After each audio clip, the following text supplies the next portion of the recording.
આપ જોઈ રહ્યા છો સાબર આવાજ ન્યૂઝ. હવે જોઈએ અગત્યના સમાચાર.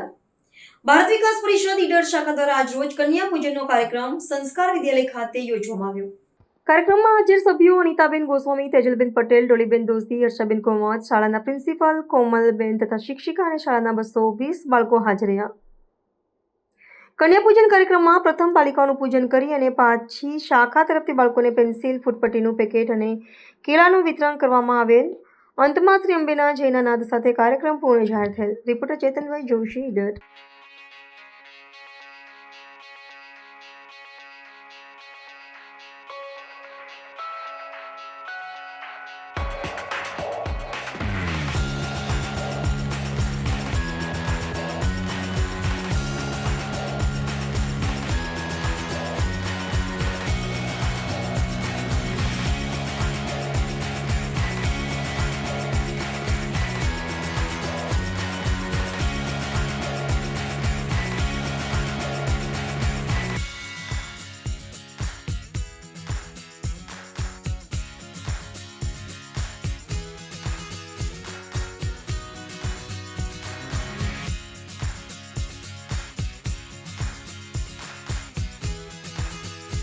આવા ન્યૂઝ જોવા માટે સાબર આવાજ યુટ્યુબ ચેનલને સબસ્ક્રાઇબ કરો અને લાઇક કરો, જેથી હવે પછીના દરેક સમાચાર સબસ્ક્રાઇબ કરેલા હશે તેઓને નવા સમાચારની માહિતી મળી જશે.